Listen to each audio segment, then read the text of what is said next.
Baseball Show awards. MVP, Cy Young, Rookie of the Year, Manager of the Year. All of them are coming out this week. You're listening to us after the Rookie of the Year in the American League and the National League was announced last night. Spoiler alert, we're recording between the announcements of Julio Rodriguez and the National League Rookie of the Year. So we'll get to NL Rookie of the Year at some point in the show. I kind of call BS that it has to be a 2-hour presentation of these awards each night. Like, why? You know what I mean? So, dude, we were going to record. We were going to record at around 6:30 because it started at 6. We forgot that, of course, they have to do all the interviews. But, I was watching MLB Network for a second, and, they interviewed Stephen Kwan, which I thought was cool. They do a lot of cool things, but they get as many commercials in as possible. Yes. Like the ad revenue from the 2-hour announcement to announce two guys that we kind of already know we're gonna win. Whatever. So, by the way, that's Peter. I'm Jack. Just Baseball Show Tuesday, November 15th. Welcome to it. Welcome to it. I understand like squeezing the ad revenue out, but then I think about the most watched reveal show in sports, and that is the NCAA tournament selection show. Yep. What do? They don't delay it. I love it. It's, hey, let's start. Going to be a great tournament. Let's get right into the field. And then they spend the last 45 minutes of the hour show talking about the field. They get the field out of the way right away. That's what I wish we did. And we just like applauded the work of a Stephen Kwan and of an Adley Rutschman, but he praised on Julio Rodriguez. Now, I also get it. Like the Heisman Trophy presentation, it's a 2-hour event. You got to highlight the excellence in college football. And then at the end, you're building up to that award. So I do understand it from the award type, perspective. But my thing is the best things are when you just put it out there, the information that everybody needs, and then recap after that. So what we're going to do is we're going to walk through our picks, AL Rookie of the Year, NL Rookie of the Year. We agree with Julio Rodriguez. Shocker. AL Cy Young, NL Cy Young, AL Manager of the Year, NL Manager of the Year, AL MVP, NL MVP. Fair? Fair. Can I want to pull up, my phone was charging, so forgive me, listeners, of where the odds ended up for these guys. Because, Julio Rodriguez and all these guys going into the year, like, for example, I had Spencer Torkelson, and he was a much lower favorite than Julio Rodriguez was. Great job, me going with Spencer Torkelson. I mean, what a disaster that was. Suzuki, right? You went with Suzuki? Yeah, I did go with Seiya Suzuki. I mean, he was good-ish. Do you remember your preseason picks? I went with Bobby Witt Jr. Okay, he was top 5. Somebody down the ladder. In the NL. I'm blanking on who I picked in the NL. So the Rookie of the Year award winners. So at the beginning of the season, Adley Rutschman was plus 550. Julio Rodriguez was plus 900. So for those who aren't in the betting sphere, let's say you put down $10 on Adley Rutschman, you would win 550. You put $10 on Julio Rodriguez at the beginning of the year, you would win 900. Stephen Kwan was plus 5,000. I remember we had a sprinkle there. Wait. Hold on. If Adley was plus 550, wouldn't it be you put $10 down and you win 55? Yeah, what did I say? 550. Yeah, no, yes. Plus you would win $55. Julio Rodriguez plus 900, 10 to win 90. Stephen Kwan was plus 5,000 at the beginning of the year, 10 to win 500. Now Julio Rodriguez is minus 10,000 and he ended up winning. And he won it. You could have laid down $10,000 to win $100. Adley Rutschman was plus 1,100 and Stephen Kwan was plus 2,500 or 25,000, excuse me. So now in the National League, before it's been announced, Michael Harris was plus 3,000 at the beginning of the season. He is now minus 275. Spencer Strider plus 4,000 at the beginning of the year is now plus 225. And Brendan Donovan was plus 2,000 at the beginning of the year. Now he's plus 50,000. So really the NL Rookie of the Year will be between Michael Harris and Spencer Strider, which we will hear in a couple of minutes. But Michael Harris is the prohibitive favorite at this point to take home the National League Rookie of the Year. And I think a lot of people are expecting him to, while Spencer Strider certainly deserves it. Michael Harris, especially being a position player, I understand giving it to him. Yes, I understand both sides, and we'll wait on the National League. Before we get to the National League, let's talk J-Rod, because J-Rod was so ridiculously deserving of this award. You look at the F-WAR leaders, Julio Rodriguez was 21st in all of baseball. That's right behind Alex Bregman, Austin Riley, and Brandon Nimmo. That is right ahead of Rafi Devers, Kyle Tucker, and Willie Adames. J-Rod, we knew what kind of prospect he was. I think he was the number 2 prospect. No, number 3. Is that right? It went Witt. It might have gone Witt, J-Rod, Adley. No, in arms, I thought it went Adley, J-Rod, Witt. No, Witt was number 1. Whatever. I think they're in the all preseason amazing. top 100. Yeah. I think in the preseason top 100, J-Rod was 2. So regardless, he was top 3. If Julio Rodriguez was the top 3 prospect in all of baseball, according to Aram and justbaseball.com, you knew what he could do was electric. I don't think anybody really knew how electric he truly was. I had no idea. Aram, I remember him saying in like late April, early May, he said, this dude is way faster than anybody thought he was. He is a burner. He is a way better defensive center fielder than I think anybody thought he would be. You called the bat revolutionary, which is still one of the funniest things I've ever heard. Like a revolutionary bat for a prospect. You're kidding. That's like creative player word. But wasn't he kind of a creative player? We're looking at Julio Rodriguez as a 21-year-old being a top 20 baseball player already in his rookie year. It is somewhat revolutionary because you don't see that happen often. Like, we've had great rookies, but in recent memory, there have been few rookie seasons, especially at this young of an age, of such a well-rounded baseball player. And the reason why I called it revolutionary, was I being a little bit aggressive and was I being hyperbolic? Yes, yeah, maybe. But at the same time, Aram sent me the stats early on and why I just became enthralled with this guy, and I ranked him as my number 1 prospect for whatever that's worth, as my prospect rankings have no merit. But the reason I said that is I was like, I buy bats when it comes to prospects, and Aram sent me the stats of how similar he was to Wander Franco at that young of an age, and I told Aram, I'm like, what am I missing here? And he was like, well, Adley's a bit safer. He's a catcher, and his hit tool is also awesome. I'm like, okay, fine. Bobby Witt Jr. is this as well-rounded of a prospect as you can find, especially with how fast he is and how good he is with the glove. I'm like, all right, fine. Give me J-Rod's bat. But I didn't know that J-Rod will become one of the best defensive center fielders and a guy who steals 20-plus bases.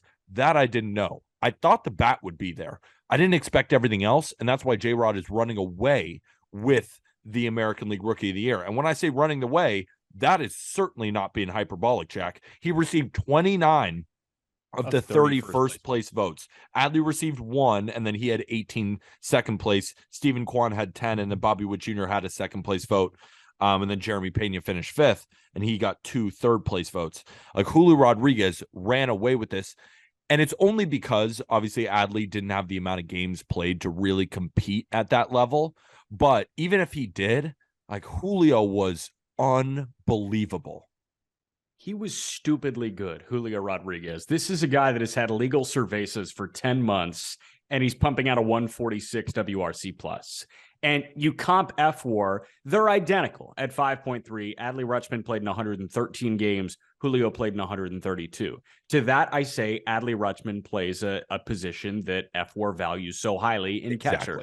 If you're a good defensive catcher, you're going to accumulate F-WAR like it is your job. And it is exactly Adley Rutschman's job. But to that, I say J-Rod had a WRC plus 13 points higher, 146 compared to 133. His BABIP was so much higher if you want to get into the advanced numbers. His isolated power, 225, about 35 points better than Adley Rutschman. And then you look at the natural slash line. Batting average, J-Rod hit 284, Adley hit 254. Adley had a slightly better OBP, 362 compared to 345. But the big difference here was slugging.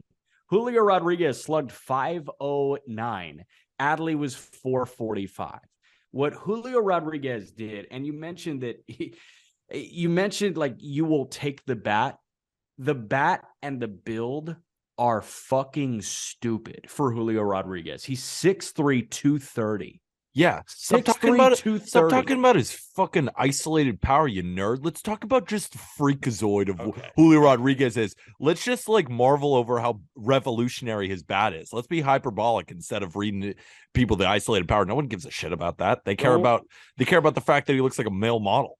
Okay, so you were the guy that introduced just baseball's contingency to the lowercase x, and I screenshotted something because I want to keep receipts. Peter Apple liked a tweet from John Creel. The what I only like? sabermetric that matters, and it's dog in him. Agreed. You know what I like? I like the combination of everything. So it's good you read the stats. The people now know.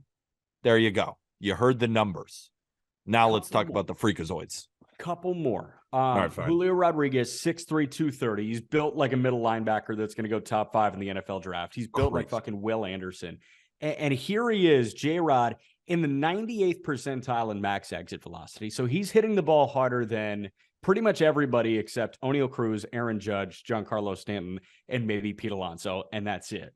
He is in the 96th percentile in arm strength, so he's got a stronger arm than pretty much everybody in baseball. He's in the 93rd percentile in outs above average, which means that he is a better defensive outfielder than most guys in all of baseball. And he's in the 97th percentile in sprint speed, so he is faster than pretty much everybody else in baseball. That's way cooler. We talk about what O'Neal Cruz could be his 100th percentile outcome.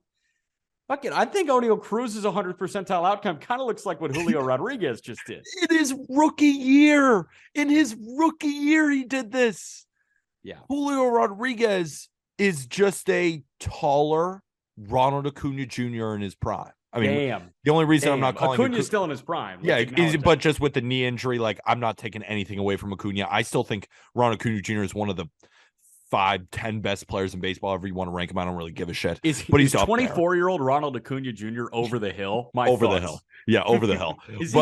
But that's what I see. Like, because if you look at Ronald Acuna Jr.'s arm, it is hose from right field. He has 40 home run power. He's got 30 stolen base speed. He's a great defender out there. The true 5-tool players in our game. Like we throw around the 5-tool grade like pretty, like for example, even I fell into this. I'm like, Trey Turner's a 5-tool player. Like, no, he ain't, because he doesn't have the defense. He doesn't have the arm. But he's got 80 grades everywhere else almost. I mean, not even the power. Like, I'm even doing this as I'm telling myself not to. Like, J-Rod is the definition of a 5-tool guy. Mike Trout in his prime. Like, A-Rod in his prime. Ronald Acuna Jr., Fernando Tatis Jr., except he doesn't even have the field tool. Like, these guys they don't come around often. So appreciate what we're seeing from J-Rod. J-Rod was 284, 28 homers, 25 backs. Just getting started, dipping his toes in. He's a freak, man. And that Dipoto contract that Dipoto handed him, that could turn out to pay massive, massive dividends for Seattle. Word has come in from New York. I just got the ticker tape. NL Rookie of the Year, Michael Harris. Betting favorite, Michael Harris. You want to talk about more outfielders? You want to talk about more like 5-tool guys? He's one. Well, okay. I'll push back on the 5. I just did the same thing. I just told myself not to. I can't help myself. I'm hyperbolic. I get so excited. I'm going to push back on the 5-tool, but what I will say is Michael Harris quickly became, if not the best, then one of the best defensive center fielders in the game. There are few guys that can cover the ground that Michael Harris does. On top of that, Harris did not look overmatched. He was a 2019 draft pick out of high school. This guy, he's the third high school guy to debut from that 2019 draft. It was Bobby Witt, CJ Abrams, and Michael Harris. And Harris was a second-round guy. So what does he do in his maiden season? Doesn't really walk much. Who gives a shit? He strikes out 24% of the time. Who gives a shit? I want to talk about that, though, later after because there's some things that if he can improve upon, he will become unstoppable. And it's only like picking hairs here because he was amazing. And it's like if we can find some things to potentially make him better, might as well do it. But let's shine our praise. But I want to talk about that later because there's something there. I'm in. Harris in 114 games had 4.8 FWAR. He had a 136 WRC plus. Michael Harris, traditional stats, 114 games slashed 297, 339, 514 with 19 homers, 75 runs, 64 driven in, and 20 bags. This guy was one of the best young outfielders in the National League. I feel bad for his teammate Spencer Strider because he was the best rookie pitcher by a country mile, and you could argue that he was a top 10 pitcher in baseball this year. He was. Like, when he pitched on a rate basis, he was like third. He was that good. But Harris, there's something to be said about playing every day. Yes. The Heisman Trophy is a quarterback's trophy. These awards are position player awards unless proven otherwise to the umpteenth degree. But that just goes to show how good Strider was that he made it this close, because Strider didn't play the whole season like Harris played a lot of the season. But Michael Harris, again, the reason why I'm just hyperbolic again, throwing out the 5-tool grade, is because there's nothing I think Michael Harris is bad at. But the one thing that I want to talk about is the plate discipline, because that is something that he will have to improve on. But he's got a hose from center. He can get to any ball in any gap. He has crazy opposite field power. I go back to this all the time when I knew Rafael Devers was going to be a problem. I've said this on the podcast a trillion times. I'm going to say it a trillion more because it just burned a hole in my brain forever. When he went Oppo Taco against Aroldis Chapman 101 at the top of the zone, I remember that like it was yesterday. I just thought to myself, oh no, we just got another freaking Big Papi Manny Ramirez problem. As a Yankee fan, I'm wearing my Murderer's Row hat for all those watching on YouTube. So defense is not a problem. He's got crazy pop from a 5'10" frame, like just generates so much thump towards the ball. He's got crazy speed. He stole 20 bases. Like, that's why I say, yeah, he's kind of a 5-tool guy, but the one thing you could say is like the hit tool, just because he strikes out a decent amount. He doesn't walk, but he's so fast. 292, like maybe he was a bit lucky, maybe, but I don't know. He just freaking raked.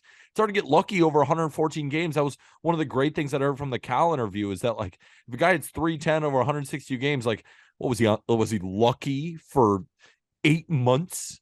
Like, Michael Harris has that bat to ball, and he's just so freaky that he can get to so many pitches in and outside of the zone. But that is one thing that he needs to work on. Like, I would love to see that walk rate come up. Like, it doesn't have to be 11, 12%. Just get it up to 8%. Like, take a few pitches, because if he's swinging and missing, like, there are big league pitchers who will figure something out that's wrong with his swing and really start to get at him. Like, I think it's going to get worse before it gets better. I don't think we're going to see Michael Harris do exactly the same thing starting next year, like this kind of output offensively, because I think the pitchers will make adjustments, and then it's up to him again to make adjustments. Like, Vladimir Guerrero Jr.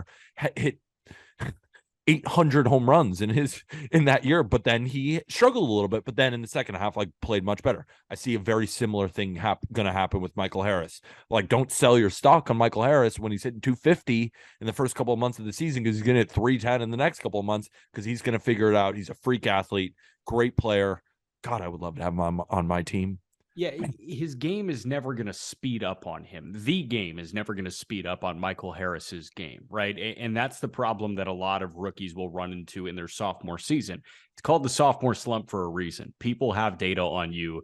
People have gathered tendencies on you, and they try to game plan around you. Pitchers will try and game plan away from Michael Harris. But the good news for Michael Harris is he's in one of the best lineups in all of baseball.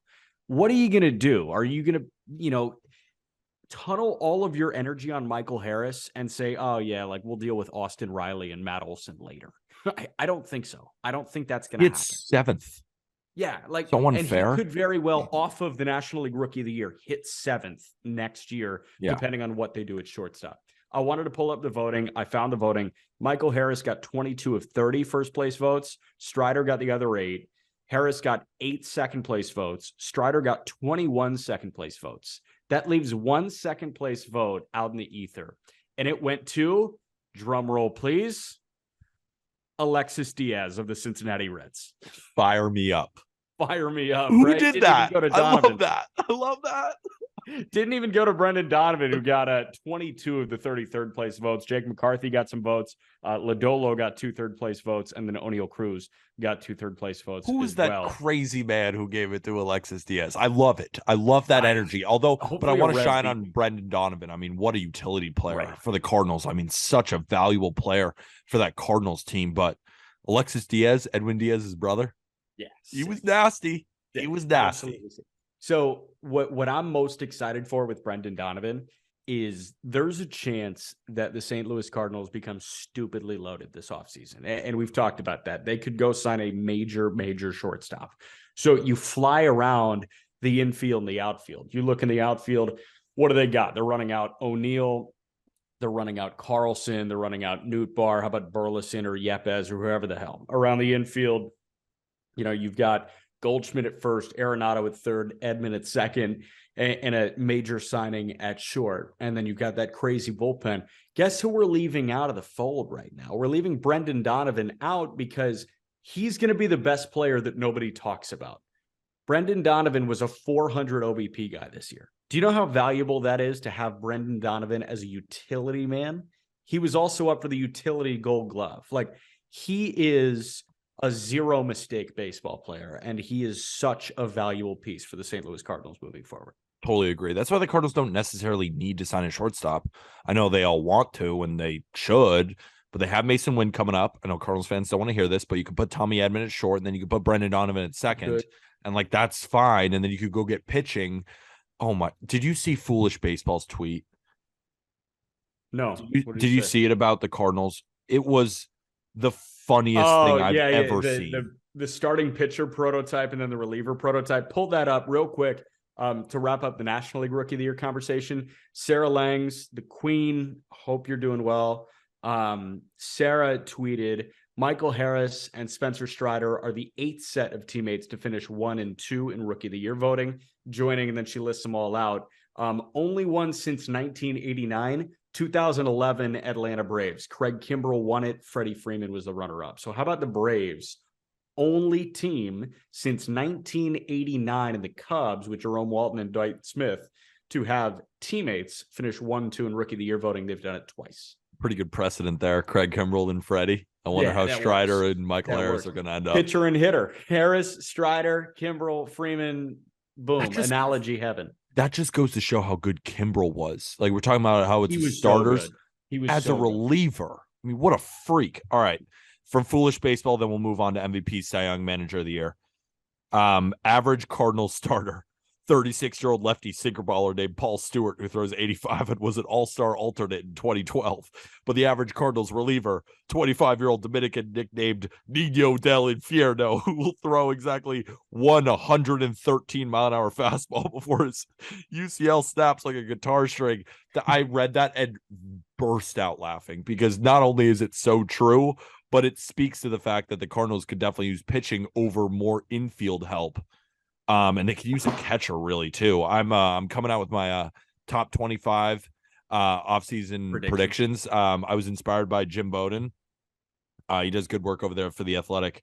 And I wanted to write my own because I have some other. And Cardinals fans, spoiler, how about a little Blue Jays want to trade a catcher? And Kirk? Maybe Moreno. And the Cardinals, they need... Or the Blue Jays, excuse me, they need a left-handed outfielder. Carlson. Go check out that article. It should be live by the time you're listening to this. Holy shit, you grinded that thing out. How about that? Yeah. Oh, yeah. There's a lot of good ones in there. A lot of crazy ones. Foolish. His name is Bailey. That dude's creativity is just through the fucking roof. He is so fun. He's incredible. Yeah. All right, so that's recapping. Again, Michael Harris, the Atlanta Braves, won NL Rookie of the Year last night. Julio Rodriguez, like everybody expected, won American League Rookie of the Year with the Seattle Mariners, 21-year-old freak, top 10 player in baseball at this point. So now we move on to the predictory phase of this podcast, where we just talked about the Rookie of the Year. Now let's get into, we're going to do the MVP last. We're going to start with Manager of the Year here. Then we'll go Cy Young, then MVP.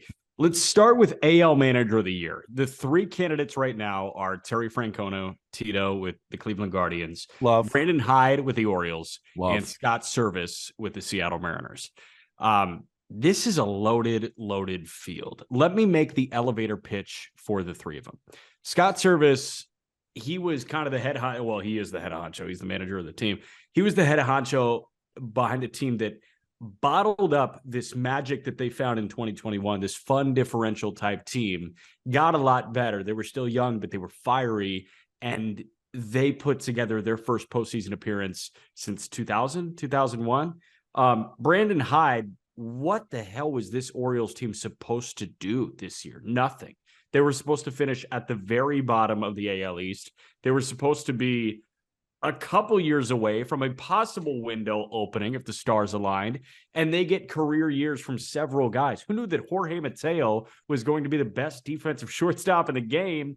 And who knew that Anthony Santander was going to take this step into stardom, or Austin Hayes? And then Adley Rutschman. I think some could have said that this was coming, but who knew to this degree? You cannot bank on that.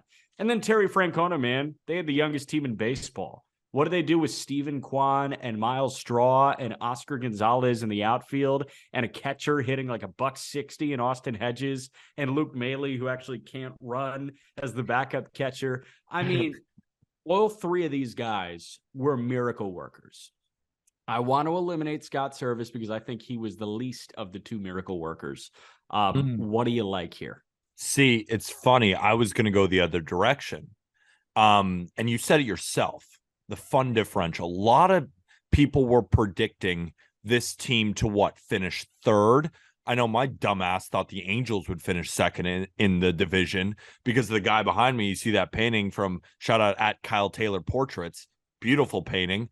Imagine Shohei Ohtani and Mike Trout on the same team. Yeah, we're probably going to be saying that next year too because it's amazing. So while, yes, he I guess maybe he had the best team out of all of them, but I don't think going into the season a lot of people were just putting the Mariners in the playoffs. The fact that he got over this enormous playoff drought, the largest in baseball, got his team to the playoffs, and then I know you can't factor in the playoffs into it, but like beat the Blue Jays. Yeah, I would give it to Scott Service. I would, really? Because I think with Hyde, the Orioles exceeded a ton of expectations, but they finished fourth in the division, right? That's the bottom line. They finished fourth in the division, the toughest division in baseball. They were ahead of schedule, but a lot of guys just had breakout years. Like bringing up Adley Rutschman certainly helped. Like, I don't know if you give all this success to Hyde there. I think he did a great job and deserves to be here and was one of the top three, definitely. Tito, again, the Guardians were expected to be close to this, right? It was between the White Sox and the Guardians. So if you're going to say that about Scott Service and the Mariners, you got to say that about Tito and the Guardians. And then, in my opinion, I think the Mariners outdid preseason expectations. They beat the drought. And he has now been such a good manager year over year over year. Like, I think he deserves it. I would give it to Scott Service of the Seattle Mariners. So I only push back on that because I think that we did think that Seattle could break the postseason drought in the preseason. We were talking about this team as, a team that had enough talent to do it. Baltimore was knocking on the door for the entirety of the season. They were not expected to do that at all. That's why I side with Brandon Hyde. And the way that I look at a manager of the year type award is who outperformed the expectations of the team the most drastically. And I'd say the Orioles were expected to be in the shitter, and they ended up a couple games out of the American League wild card. And that's why I go with Brandon Hyde. And that's the problem kind of with managerial year. I mean, not problem, just it's kind of subjective in that way. It's like, no, it's incredibly subjective. Exactly. And like, also shout out Tito. I mean, yeah, great. What a job. And it's just the way I think about it is, did you go over expectations? And then how successful was that team? So I believe that Scott Service outdid expectations with the Mariners and then made the playoffs.